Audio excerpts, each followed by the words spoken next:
Bonjour, je vais vous présenter dans ce cours les bryophytes au sens large. Tout d'abord, les caractères généraux des bryophytes. Les bryophytes, du grec bryon, qui veut dire mousse. Les bryophytes forment trois taxons bien distincts. Les malcanthiophytes, les anthocétophytes et les bryophytes au sens strict. Leur organisation est relativement simple, de petite taille, terrestre, mais se développant dans des endroits humides. Ils forment des tapis plus ou moins continus et constituant ainsi la strate végétale basse, ou appelée encore strate mucinale. Ils colonisent tous les milieux terrestres, totalement absents dans le milieu aquatique. Ils se développent dans les sous-bois, sur les murs et les rochers. L'appareil végétatif, ce sont des cormophytes. L'appareil végétatif est constitué d'une véritable tige avec des rameaux portant des feuilles assimilatrices, appelées cornus, mais incomplets, car dépourvus de racines. Ils portent des rhizoïdes. Leur morphologie est variable chez les trois taxons. Axe feuillé chez les malcanthiophytes, ce qu'on appelle aussi les hépatiques, étale chez les anthocétophytes, ou encore appelés anthocérotes. Et pour les mousses, présentent donc un axe feuillé appelé cornus. L'appareil végétatif est un axe feuillé qui est fixé au sol par des rhizoïdes, unicellulaires chez les malcanthiophytes et pluricellulaires chez les anthocératophytes et les mousses, ou bien les bryophytes au sens strict. Leur appareil reproducteur, tout d'abord, il y a la reproduction asexuée, ou appelée encore multiplication végétative. Il y a une fragmentation du gamétophyte chez les bryophytes ou les mousses, et formation d'organes de dissémination spécialisés qu'on appelle propagules. Ce sont des amas de cellules chlorophylliennes de formes variées. Dans cette image, vous allez remarquer qu'il y a la présence de propagules. Ils sont portés par une corbeille. Et sur le thalle, vous remarquez il y a des pores. Et en bas de l'image, il y a des rhizoïdes unicellulaires au niveau de la face inférieure.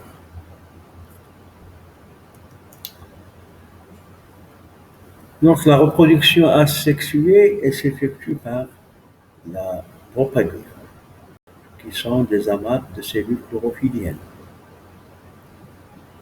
Donc une propagule, elle est caractérisée par un point de croissance, qu'on appelle le méristème. Donc c'est des invaginations aux côtés de la propagule.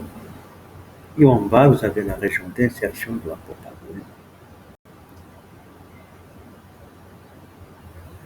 Et l'image en bas à droite, elle représente les rhizoïdes unicellulaires. Ces propagules, quand ils rencontrent de l'eau, il y a germination et ils donnent une nouvelle lame thalloïde. La reproduction sexuée, il y a une présence d'une génération gamétophytique dominante et d'une génération sporophytique qui se développe aux dépens du gamétophyte femelle. Il y a alternance régulière entre la phase haploïde gamétophyte et la phase diploïde de sporophyte. Le gamétophyte, ou l'axe feuillé ou bien le thalle, il porte les organes sexuels. Ce sont les anthéridies, pour le gamétophyte mâle, ou bien des archégones pour le gamétophyte femelle.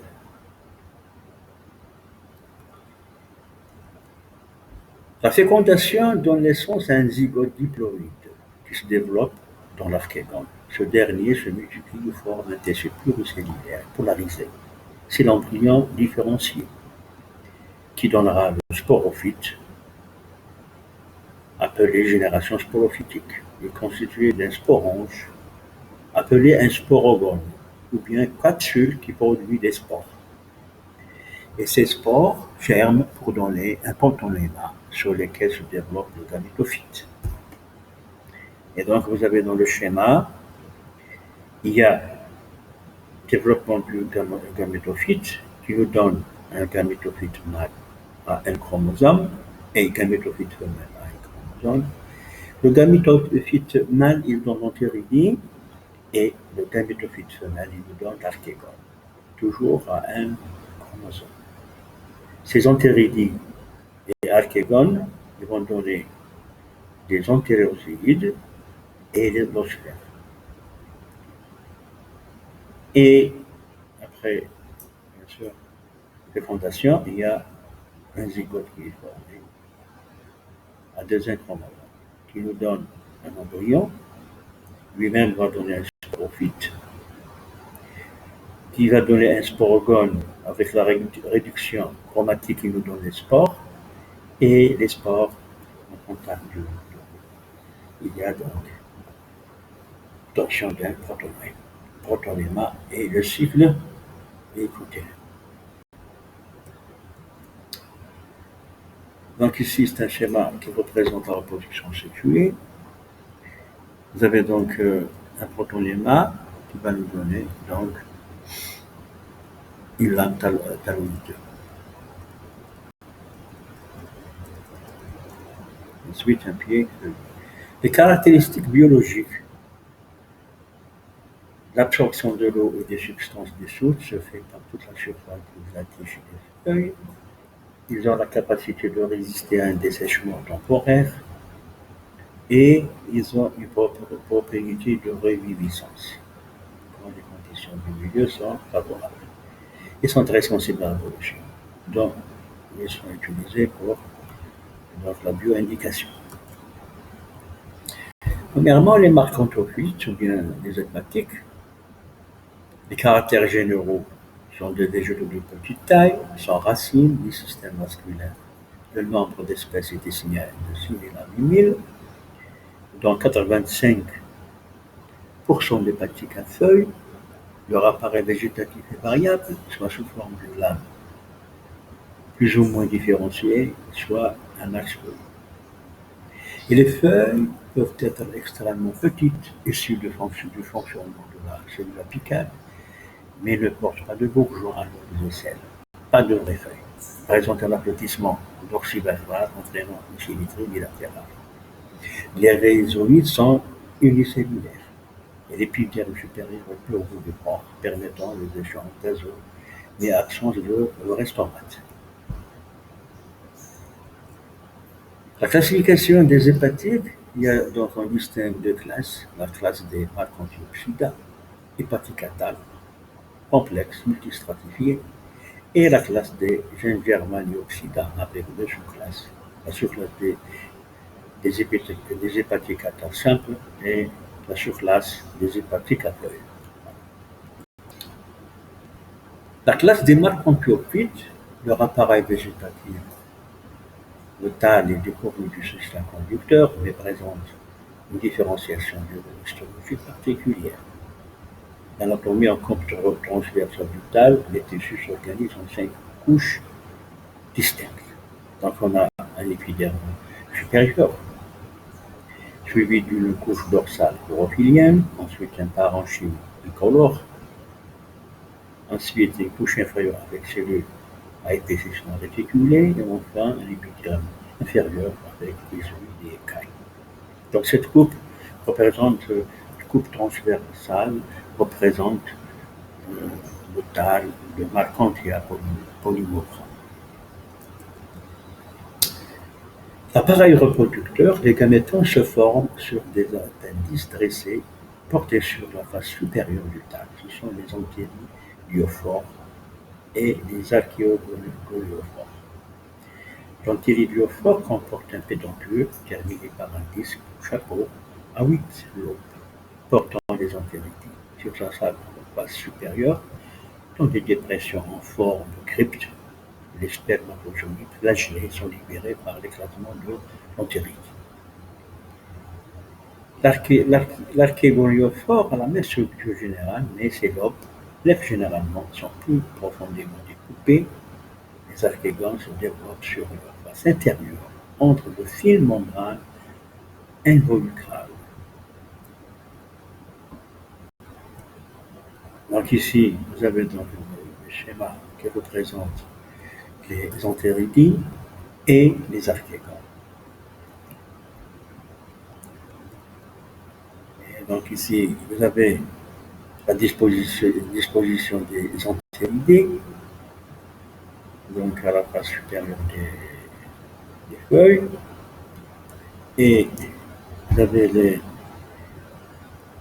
les archégones qui sont, l'appareil producteur de mettre, ils sont donc les archégones, ils sont à la face inférieure des feuilles. Donc la fécondation a lieu avant le développement complet de l'archégonophore. Chaque zygote se développe ensuite en une capsule sans columelle, dans laquelle sont produits les spores et les évatères. Les évatères, ce sont des cellules allongées en membrane présentant des épaississements spiralés. Dans leur rôle et l'ouverture de la capsule à la dissémination des spores à leur maturité. Et la capsule, elle s'ouvre par catacivale. La spore germe en portant un protonème très court sur lequel se développe l'étal. Donc ici, donc, il y a une représentation de l'appareil reproducteur des Malcontia et l'exemple ici c'est Malcontia poliforme. La classe des Gingermaniopsida et la sous-classe des Gingermaniidae, exemple de Rulania dilatata, appareil végétatif, un tige feuillet couché à symétrie bilatérale. La tige porte deux rangées de feuilles dorsales, l'arche est bilobée, une rangée de feuilles ventrales réduites, les amphigastres. La plante elle est dioïque. Les anthéridies se développent par l'essai des feuilles, des rameaux latérales, et les archégones sont groupés à l'extrémité de la tige, disposition acrogyne et protégée par un périanthe formé de 2 à 3 feuilles soudées. Donc ici, cette image nous montre donc Frulania dilatata.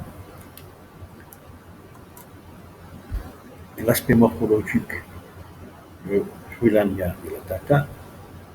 Vous avez la face ventrale avec un rameau à antéridie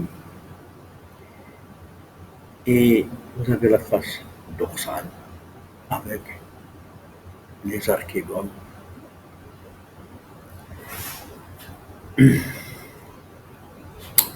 Merci.